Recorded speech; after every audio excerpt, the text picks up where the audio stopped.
An unspeakable terror attack that succeeded in shocking the world, succeeded in triggering a massive overreaction that appalled the planet, and succeeded in stoking an escalation that's drawn in the entire region. Fortunately, not everyone is hell-bent on an all-out clash of civilizations in the Middle East. On the anniversary of the Hamas-led October 7th attack, at a time when public opinion in Israel supports the widening of the campaign into Lebanon and retaliation against Iran, some simple questions for a panel that instead wants to find the path to peaceful coexistence between Israelis and Palestinians. First off, where to start, how to address and process the genuine fear that's felt by both sides, and what can the international community do? Today in the France 24 debate, we're asking about the future of the Middle East on this grim anniversary. Joining us from Tel Aviv as a paramedic, he was a first responder on October 7th. Intervieweron Nissan, also an activist, CEO of Mehaskim, I hope I pronounced that correctly, an organization that promotes progressive political content in Israeli social media. Thanks for joining us. Good evening, thank you. From Abu Dhabi, Palestinian activist Samer Sinijlawi, he chairs the Jerusalem Fund for Education and Community Development. Welcome to the show. Thank you. John Linden is executive director of the Alliance for Middle East Peace, an umbrella group that brings together organizations that try to foment dialogue. Thanks for joining us. Good to be here. Thank you. And France 24's Shirley Sitpon. Good to see you. Hello. Your reactions on the hashtag F24debate. Yeah, among the commemorations we've seen this Monday, mourners returning to the site of the Nova Music Festival, where more than 360 were killed on October 7th of last year, dozens taken hostage. President Isaac Herzog led the memorial, which began with the last track that was played at a party, at the party 1 year ago. It's been a day of emotions, Shirley Sitpon. That Nova Music Festival, you've been speaking to one of the survivors there. Yes, she was yesterday in a ceremony here in Paris commemorating the attacks of October 7. Her name is Alina Tovberg, and Marie Schuster and I, our reporter, we went to meet with her. We went to the commemoration, of course, and she told us what happened that day. Since that day, when she survived, she was in the Nova Festival. She was a makeup artist there. She worked all night, body painting all night, and then it was the beginning of the attack, and she describes this whole process. Since then, she feels she has a mission to tell everyone what she saw on that day, so we can listen to her. Look at this beautiful sunrise. That's when it all started. I finished this body painting, said hello, see? Lives begin when fear's gone. That's it. And then the next moment, you can see them firing at us 360 degrees. It came from all over. Those are the refrigerators. Eleanor hid in one of them. All the people who stayed in this area were killed, and she survived. This is when we got out of there. The smell was terrible. We're driving away and see corpses all along the road, all the way. Then we got to the cars that were all together. We were the last vehicle that managed to get through. They tried to run into our car, but the driver managed to turn at the last second and got into the bushes. The terrorists were everywhere. When we got to the gate of Kibbutz Re'im, it opened. Another miracle. God opened it for us. We got into a house in Re'im and hid there.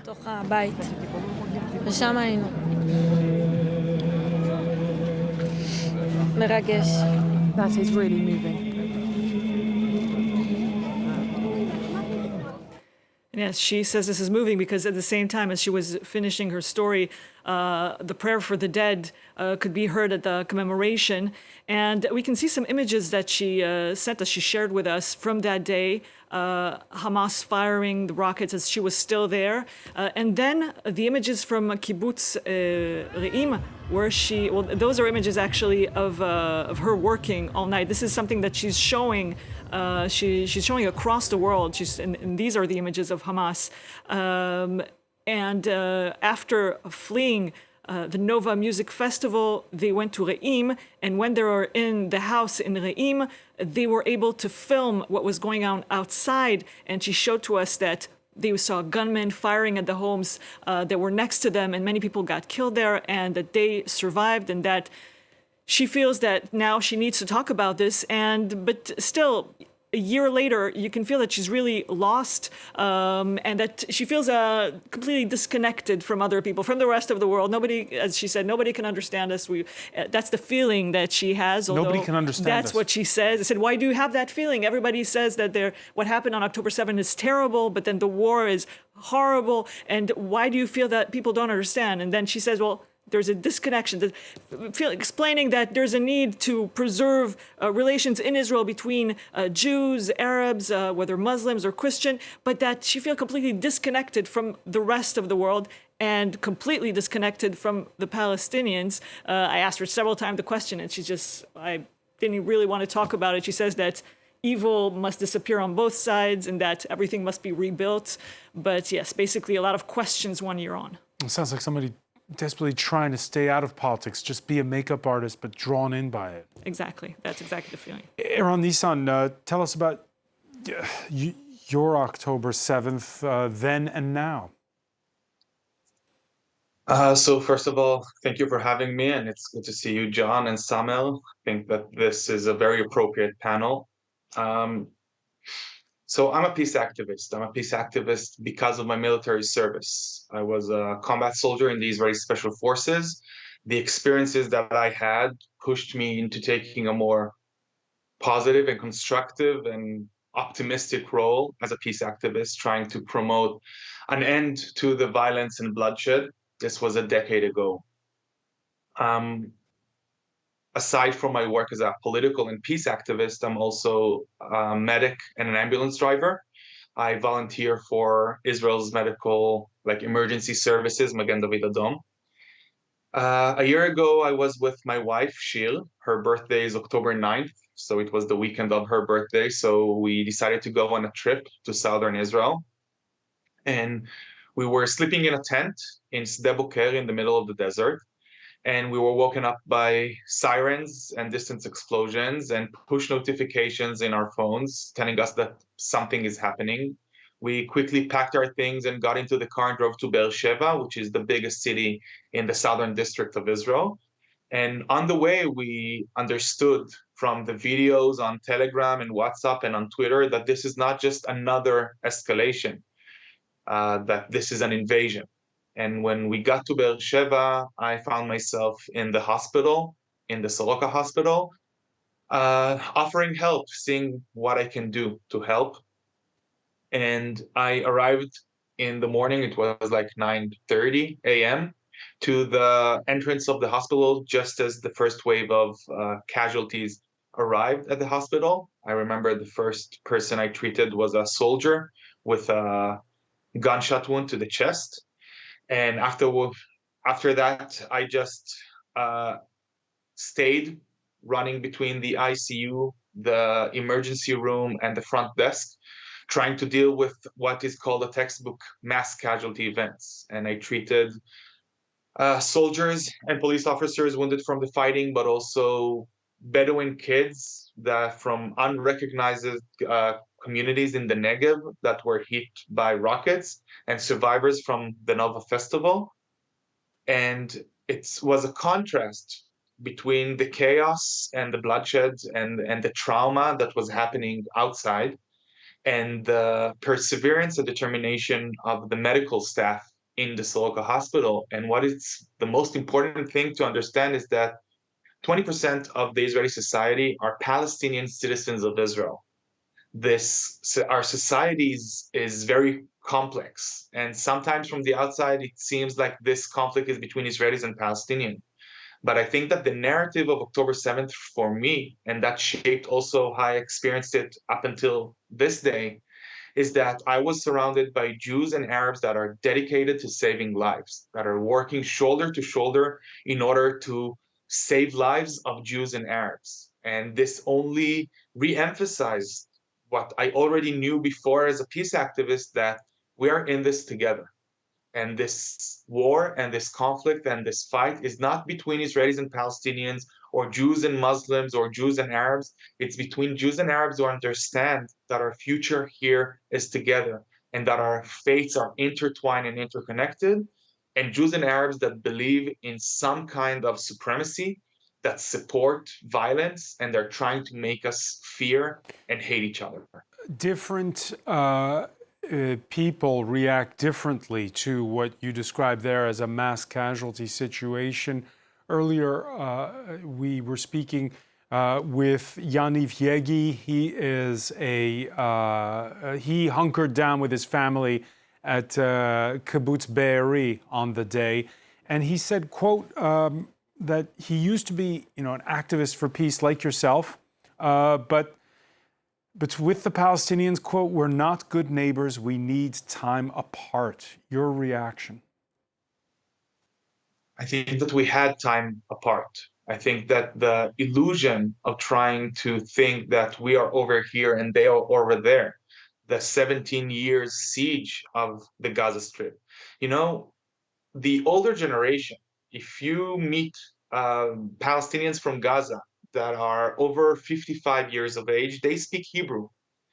My dad was born in Iran. He's fluent in Arabic. He spoke to his Iraqi parents in Arabic. Our parents, they were living together. It wasn't perfect. There was occupation, there was inequality, there was discrimination, but Israelis and Palestinians used to meet. Since I was born in the early 90s, and specifically in the early 2000s with the building of the separation wall, and after the Gaza disengagement in 2005, we are in the reality of being apart. And here's what Yaniv said on that point was that he still believes it's possible, that peace is not impossible, but that it's going to take decades of education because he has felt a lot of hate. So first of all, the trauma is shaping our lives and our narratives. But I learned, you have John in the studio with you.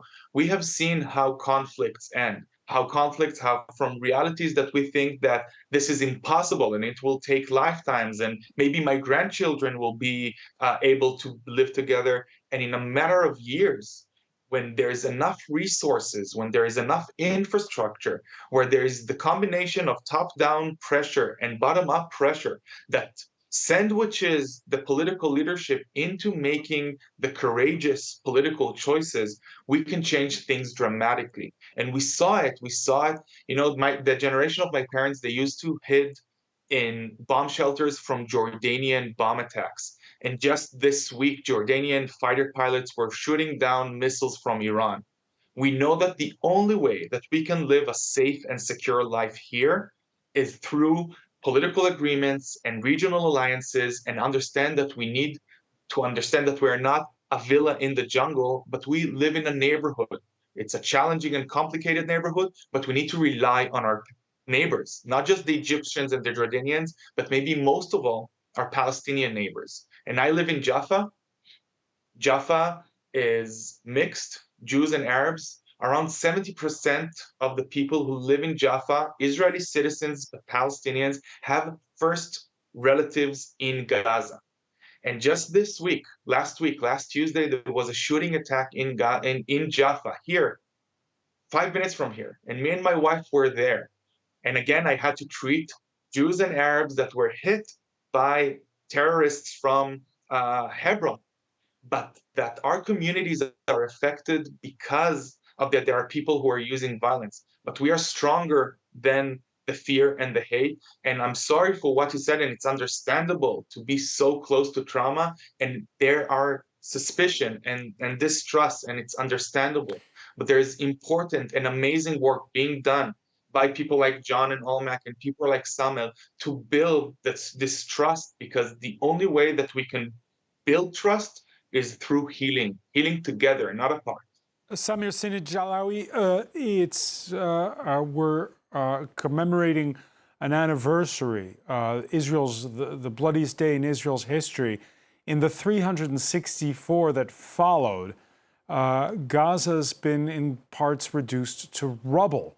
from a Palestinian perspective. How are Intervieweron Nissan's words ringing? Well, it's ringing, and I'm really very thankful for him to speak out this way, because, you know, this conflict has brought us to a level that both sides, we started believing that everything is permissible. We can do whatever we want to the other side. And that's what has happened on the 7th of October. And that's what has been happening the whole year in Gaza, justifying killing of kids for a good cause. I really cannot see how we as human beings can accept any side, kill any kid, anywhere. One kid to be killed is enough tragedy. But let me tell you something. We need to start learning not to continue looking with two eyes to the past. If we continue looking into the 7th of October and into the days of war in Gaza, we will stuck there forever. We need at least to shift one eye to the future. And I think that whatever the results of the war will be, when it ends, and I don't know when it will end, tomorrow or in 1 year, we, both Israelis and Palestinians, we will find ourselves again, millions of Palestinians and millions of Israelis living in the same piece of land. And we will discover that maybe what we thought is the best strategy for both of us, the result of violence or the choice of a war of no choice, was the wrong choices. We should be able to find a way for a peace of no choice. There will be never any safety, any security, any justice, any freedom for Israelis and Palestinians in this piece of land, in this corner of land, if we are not able to find a way of coexistence. And whether we like it or not, the only way to be able to accommodate the needs of the Jewish people into living in their own Jewish democratic state is for them to separate from millions of Palestinians. But there are things that should be done. And I think, well, maybe Israelis can live another 50 years in this conflict. Okay, they are paying a price. They have pain, they have grief. They are sending their kids to the army, which is not comfortable. But they have a nice country. They have a nice state. They can wait another 34 years until they are comfortable to find a way out of this conflict. But we Palestinians, we cannot wait another 50 hours in this conflict. So maybe we have more responsibility into trying to find a way out of this conflict. I believe, despite all these sadness and grief and trauma, that most of Israelis, most of Palestinians, deep inside, they are looking for a way out of this conflict. I believe that the mainstream majority of both sides would like to live in two separated countries, neighboring each other in friendly relations. But maybe we are confused on both sides. Let me bring in France 24 correspondent Iris Makler, who joins us from that commemoration that's been taking place in a public park in Tel Aviv. Iris, just to rebound, what do most Israelis think on this first anniversary? I think it's a mixture of sorrow and wrath. I mean, what we've seen here are stories so sad I can hardly bring myself to recount them. You know, there was a list of all the names of the 1,200 people who died going up in a roller, and that takes a while. There was a memorial prayer. These are very, very sad stories that we've heard here tonight, some for the first time, some not. So all of this sorrow here is nevertheless accompanied, I would say, by wrath at the abandonment of the government, by the fact that it is the same government, that they had to organise this ceremony themselves because they didn't want to take part in the government one, which isn't being held in public like this one is.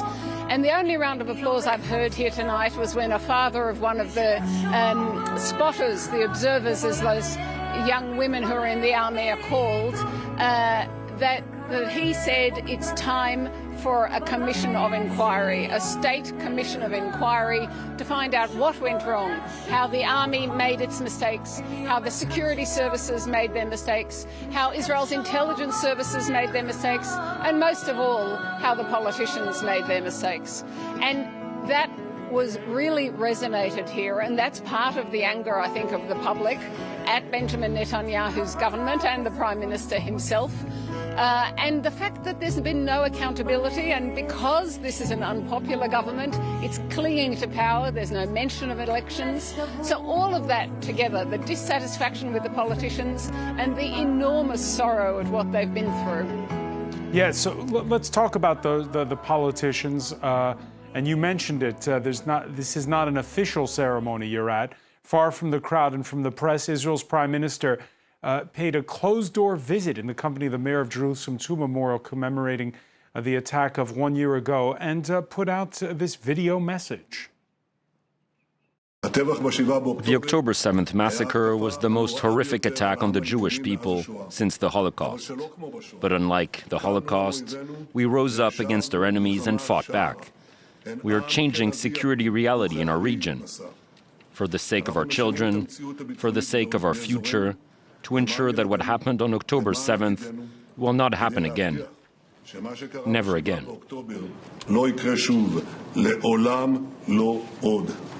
We are changing the security reality in the region, said the Prime Minister. How many Israelis support him on that, more broadly, those that are outside of the park you're standing in? It's an interesting question. There is a feeling, I think, that something had to be done. I don't think you'll find many Israelis who didn't support a war in Gaza at the beginning, and I don't think you'll find many Israelis who don't support some kind of military action in Lebanon, because, you know, there are so many, tens of thousands of Israelis who are not in their homes in the north.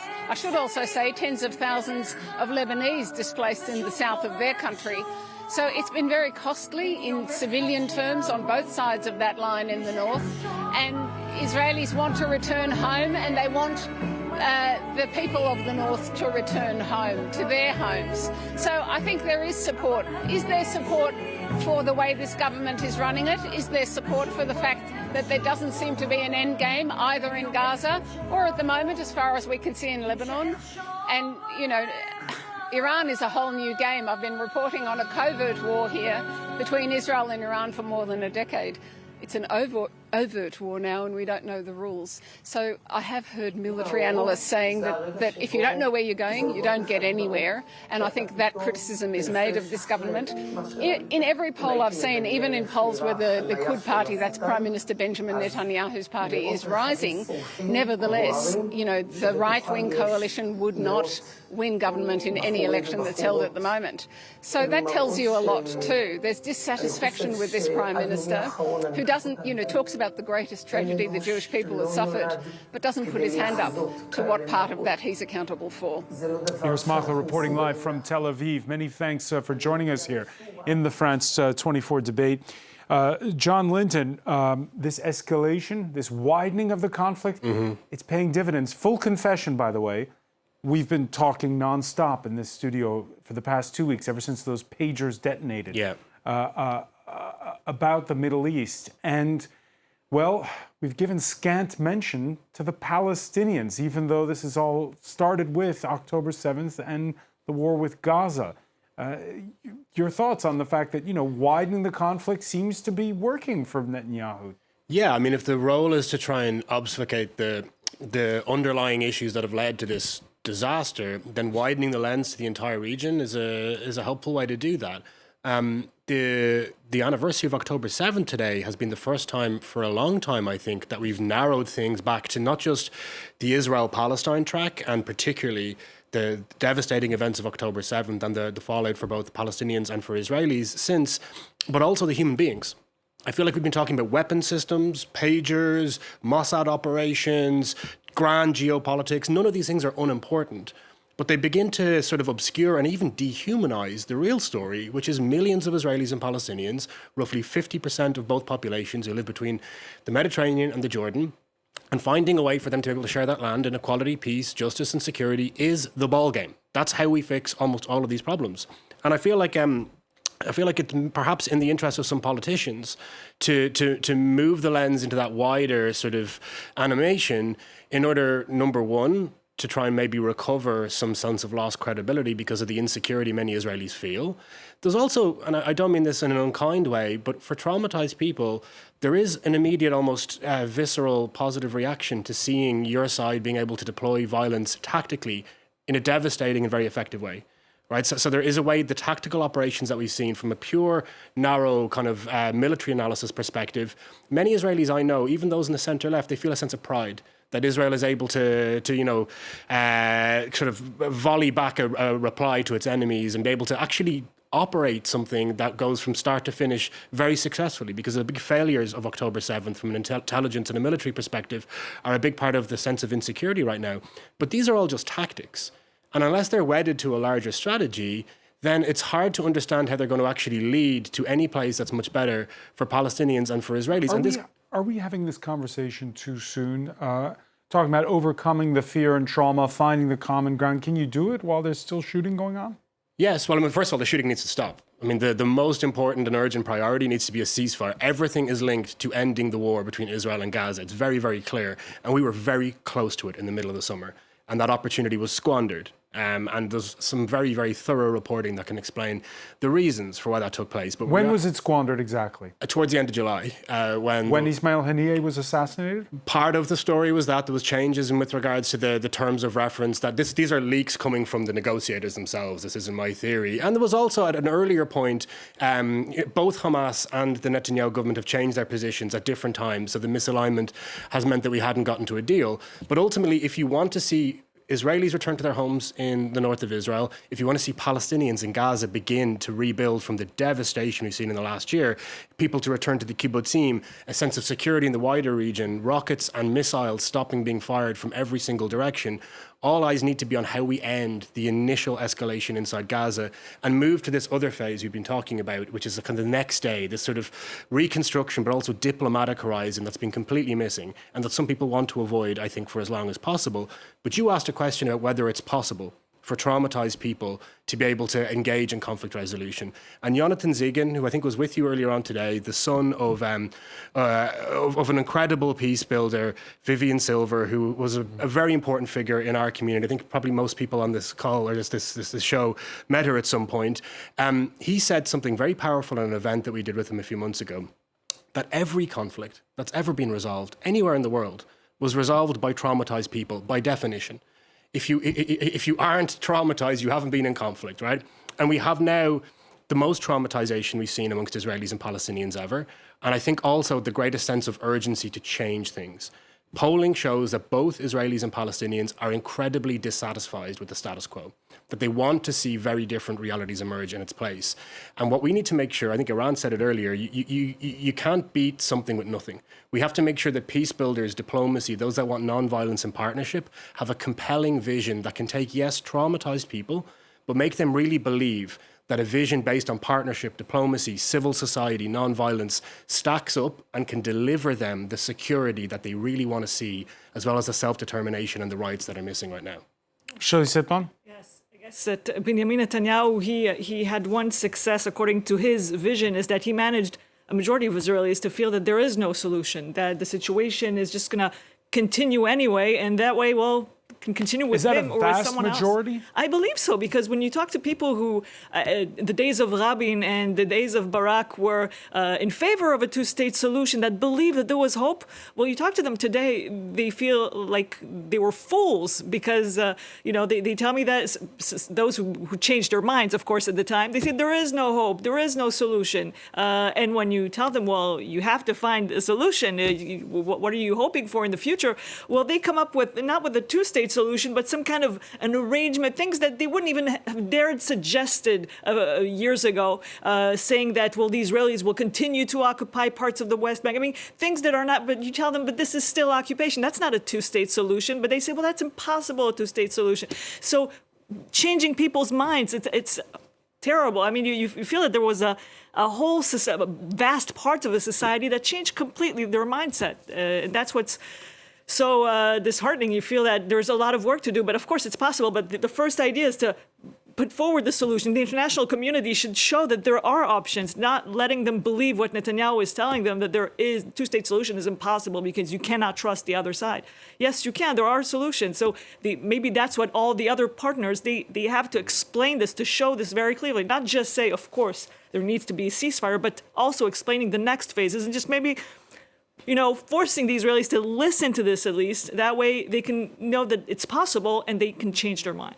Aaron Nissan, you heard Shirley Sitbon say the words international community. 12 months ago, a lot of people thought, well, this will go on for a while, and then at some point, the United States will call time on things. Didn't happen.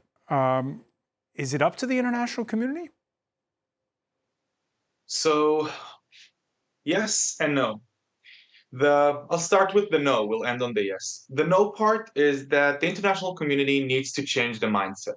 The international community must understand, and it needs to come, first of all, from the governments, but not just the governments, that they should stop. They need to stop trying to be architects, treating Israel-Palestine like a drawing board, thinking about political process as a transactional thing, and trying to orchestrate all the interests and like they're building a building. This is not going to work.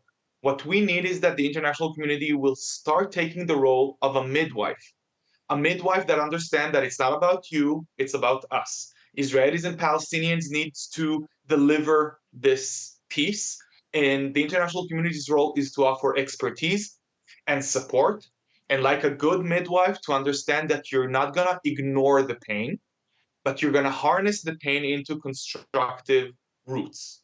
So the first part is we need to empower Israelis and Palestinians to lead, because this would create the public pressure, the narrative, the hope, the political imagination required to push the political leadership to taking the courageous acts. As we know, politicians are not leaders. Usually, they need to be pushed or persuaded to do these things. So this is the no part. We need to be the leaders, Israelis and Palestinians, and I will emphasize young Israelis and young Palestinians.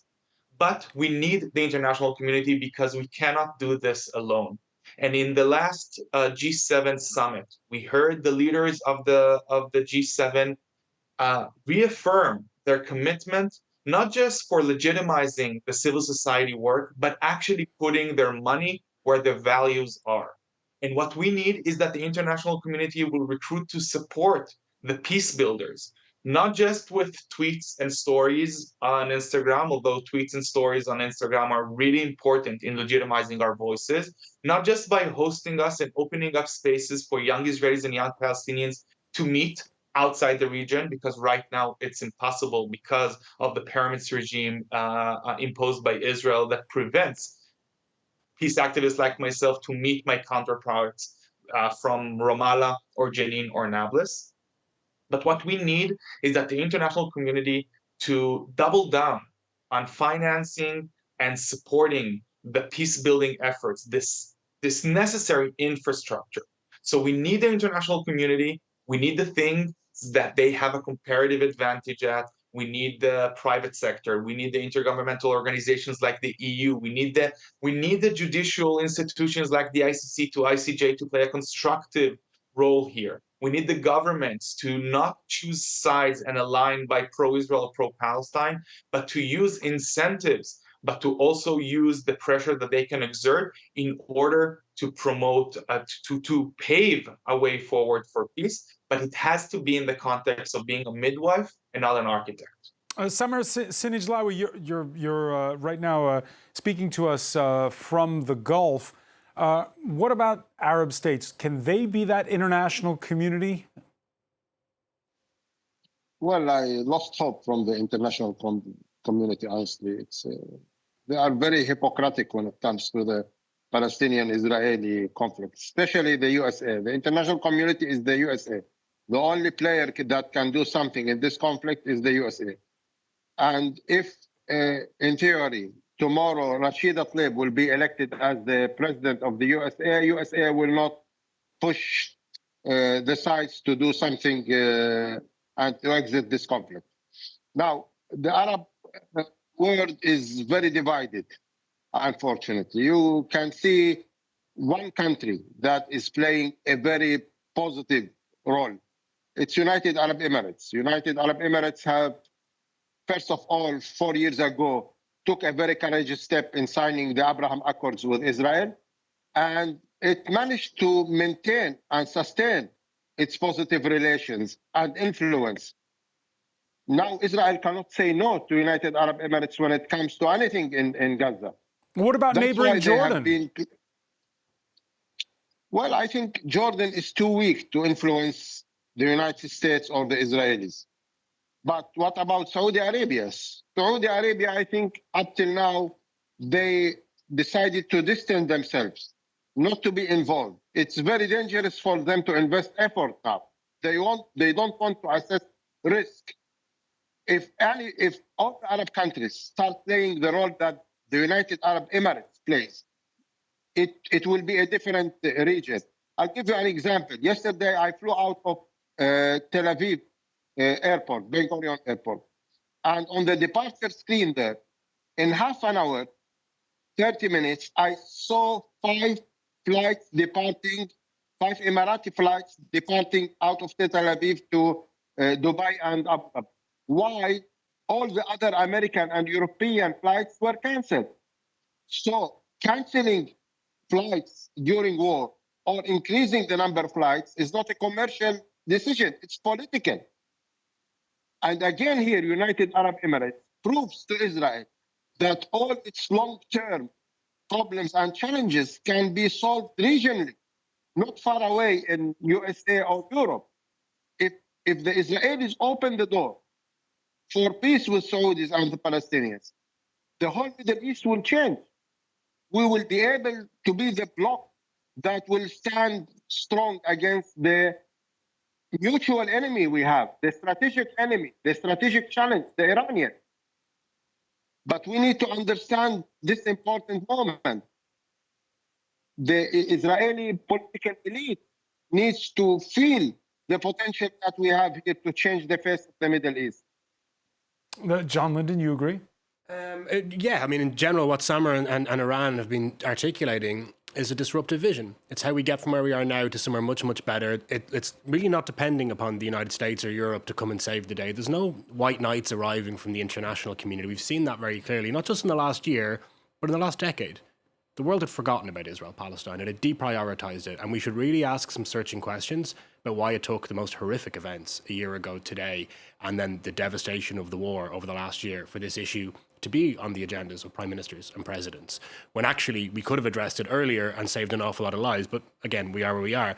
I think what Samar and Iran are talking about, though, is about bringing in the region not as a partner, but actually as a core player who are able to offer real things to Israelis and Palestinians that, frankly, Europeans and Americans are increasingly not able to offer. That's around a regional security architecture. So Israelis are traumatized and they're scared and they feel insecure, and they can see that a coalition involving, yes, European countries and the United States, but also Jordan, Saudi Arabia, the UAE, shot down Iranian projectiles on 2 different instances over the last year, and that they are offering genuine security via regional integration and the creation of something akin to NATO in the Middle East that can really provide strategic depth to Israel. And Israelis know at some level that the place they're safest is where they have peace deals with Egypt, with Jordan, and the places they're least safe is where they have been having military operations and ongoing military occupation in the instance of West Bank and Gaza for recent decades. So I feel like after this war, there'll be an ability to be able to make that case. It's hard during the war. And we've seen polling. This is what you were saying a year ago, by the way. Once the war's over, people will... Well, I think the bit of self-reflection for me, and there's many things, but one thing is I really did not anticipate that this war would go on for a year. I've got to say, one of the things that I've been thinking most about today are the things that we miscalculated early on in the war. I wrote emails that I'd like to take back about ideas that would be possible in the spring or early summer of this year, of 2024. And the reality is that we've allowed the situation to deteriorate month on month and to expand. But looking now into year 2 of this war, we should be able to learn from the things that we've gotten wrong over the last 12 months. And I mean, we very, very broadly, the international community, Israeli and Palestinian civil society actors, local forces, regional actors as well. And, you know, you came from the, Iris gave a report from the ceremony for the families of hostages in Tel Aviv today. That's a civil society initiative. That was put together by civil society. The people on the streets calling for a ceasefire and an exchange of hostages, they are civil society organizations. The people saving lives in the south on October 7th, including Iran, were very often civil society volunteers. The people in the West Bank protecting Palestinians from attacks by settlers are very often civil society activists. The people producing ideas that are going to help to disrupt this current moment are almost all civil society actors. Israel-Palestine is cursed in many ways with some terrible luck in recent decades. One of its true blessings is it has one of the most vibrant, creative, determined, and strategic civil society networks I've ever seen. And what I don't understand is why the way diplomacy is organized is the most elite-driven instance of diplomacy I've ever seen in any conflict. Because it's all about a photo op. Yeah, it's smoke-filled rooms and the idea that we can cook things up in the background and then impose them in the region. As Iran said, we need to midwife what we see in the region, which is people like Samar in Iran that are ready to really take risks in order to find a much better future for Israelis and Palestinians. There's been a lot of coverage here, of course, in the build-up to this anniversary here in France, home to Europe's largest Jewish and largest Muslim community. We saw that the French and the Americans tried to broker a 3-week truce between Hezbollah and Israel. That's come to naught so far. And we saw a weekend spat between the French and Israeli leaders over Emmanuel Macron's threat of an arms embargo. Macron, by the way, dispatching his new foreign minister to Israel for commemorations. Jean-Noël Barrot's presence, a reminder that there were 48 French nationals killed on the day, Shirley Sitbon, and that there are still French citizens being held captive in Gaza. When you reflect on the past year reporting on this from France, what's your takeaway? Well, that there's a lot of criticism here about the way this is the place France, what France is doing in the region, because there's a feeling of weakness that it's, for example, what you were talking about in recent days, Macron trying to take a stand in an odd moment just before October 7th, but saying, well, this is escalating, so we need to do something. So let's call to have some kind of embargo on some of the weapons sent to Israel, not the defensive ones, but the ones used in Gaza and that destroy in Gaza. Well, then he gets this unprecedented rebuke from the Israeli prime minister, extremely violent. And after that, very shortly later, the presidential palace here says, well, we're still your best friends. Don't worry. It's not seen in a very positive way here. People maybe want to see something that brings more solutions. Say, we've seen many protests and a lot of division, and with people protesting, of course, to stop the bombing in Gaza. But at the same time, the political leaders who say that, they don't bring other solutions. So there's a feeling of division that we want violence to stop. But what are we suggesting? How are we playing on the facts? I mean, you're saying that the international community should not be the ones bringing in the solutions. But sometimes in the past, there have been some ideas, and when you have the impression that we're basically, no one's navigating this here in France, and that the Jewish community, many people in the Jewish community feel they're abandoned and nobody understands them. At the same time, other people are shocked by the violence in Gaza, and they don't understand that there isn't enough reaction here in France politically, on the media, and well, there's really a lack of understanding between people. When you follow all of the exchanges, a lot of violence using more the words Zionist, but with extremely brutal about, what is a Zionist? It's not just Ben Gvir and Smotrich. It's people who are for the existence of Israel sometimes. That's the way it's interpreted sometimes. So hearing so much violence, saying everything is because of the Zionists, they're Zionist killers, they're criminals. Hearing that all day long, seeing that on social media all day long, it's a lot of violence here in society. And that's why we're also seeing more and more violence between people here. Verbal violence. Yeah, and also like our debate in Europe has become so warped and dehumanized and racist and unhelpful, right? Like really, really unhelpful, both in the parameters it sets down for political leaders, the way in which it alienates and scares diaspora communities, the way in which Israelis and Palestinians feel betrayed or othered or dehumanized by it as well. And I know I'm a bit of a broken record on this. If we scaled the work of people like Iran and Samar, number one, it will directly shift the politics and the diplomatic horizon in the region. But number two, it communicates a very different reality to the streets of Paris or Brussels or New York or Berlin, where you see Israelis and Palestinians, Arabs and Jews coming together in a network of solidarity that is in itself very disruptive and political. It's, you know, not just getting together and being allies and colleagues. It's about challenging the status quo in a way that's more efficacious than what many politicians are trying to do. And if you imagine even, now I'm going to do the thing that I was criticizing. Quickly, because we're out of time. Well, we could broaden the lens and look at the wider region. Samar's in Abu Dhabi right now. There's no reason why there aren't people in Lebanon, Jordan, Egypt, the UAE, the wider region who can make common cause with Israelis and Palestinians who share their idea of a future based on justice, equality, self-determination and dignity. Imagine us helping set that up and how that might shift the dynamic in the youngest region in the world. All right, a call for more midwives there from John Linden. I want to thank Intervieweron Nissan for being with us from Tel Aviv, Samir Sinjilawi in Abu Dhabi. John, Shirley Sitbon, thank you for being with us here in the France 24 debate.